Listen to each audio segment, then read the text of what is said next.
தமிழ்நாடு அனுப்பின நீட் விலக்கு சட்ட மசோதாவை நிராகரிச்சிருக்கக்கூடிய ஒன்றிய பாஜக அரசு அதையும் நேற்று முன்தினம் சட்டமன்றத்தில் நான் அறிவிச்சிட்டு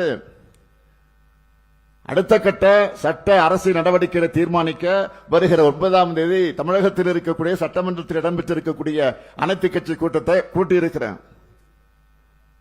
ஆனா எதிர்க்கட்சி தலைவர் பழனிசாமி அவர்கள் என்ன பண்றாரு? நேற்று முன்தினம் நீட்டான மாணவியர்கள் பலியானதுக்கு திமுக மீது குற்றம் சொல்லி அறிக்கை விடுகிறார். நான் கேட்கிறேன், திமுக ஆட்சியில் இருக்கும்போது தமிழ்நாட்டில் நீட் வந்துச்சா, இருந்துச்சா? இல்ல. தலைவர் கலைஞர் முதலமைச்சராக இருந்தவரை நீட் கிடையாது. இவ்வளவு அம்மையார் ஜெயலலிதா இருந்தவரை கூட நீட்டை தமிழ்நாட்டுக்குள் அனுமதிக்கல. அவர் மறைவுக்கு பிறகுதான் ஓ பன்னீர்செல்வமும் எடப்பாடி பழனிசாமியும் பாஜகவுக்கு பாதம் தாங்கிகளாக இருந்து இதை அனுமதிச்சாங்க. இதுதான் உண்மை. நான் கேட்கிறது, இப்ப கேட்கிறேன், நீங்க அப்பா ஆதரிச்சிட்டீங்க, அனுமதிச்சிட்டீங்க, அதை விட்டுருவோம். இப்ப நான் கேட்கிறது, கூட்டணியில் இருந்தப்பவும் கூட்டணியில தேர்தலை சந்திச்சப்பவும் நீட் விலக்கு வேணும்னு ஏன் நீங்க பாஜக கிட்ட நிபந்தனை விதிக்கல?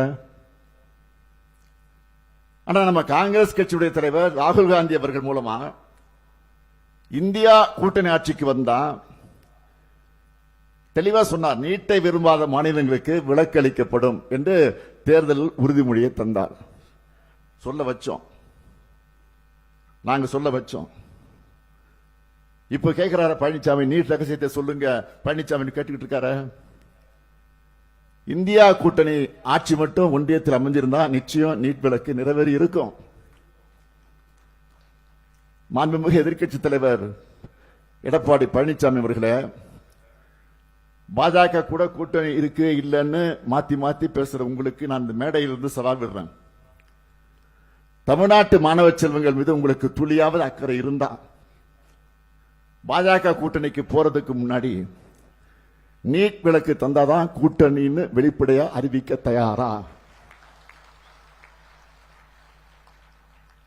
உருப்படியா ஒன்னும் பண்ணாம வாய்ச்சவடால் விட்டுட்டு இருக்கிறதுல தான் மக்களால் மீண்டும் மீண்டும் நீங்கள் புறக்கணிக்கப்பட்டு இருக்கிறீங்க.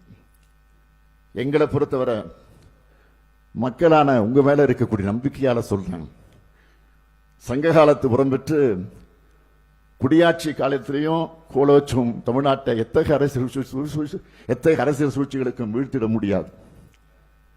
இந்த முத்துவேல் கருணாநிதி ஸ்டாலின் வீழ்த்தவும் விடமாட்டான்.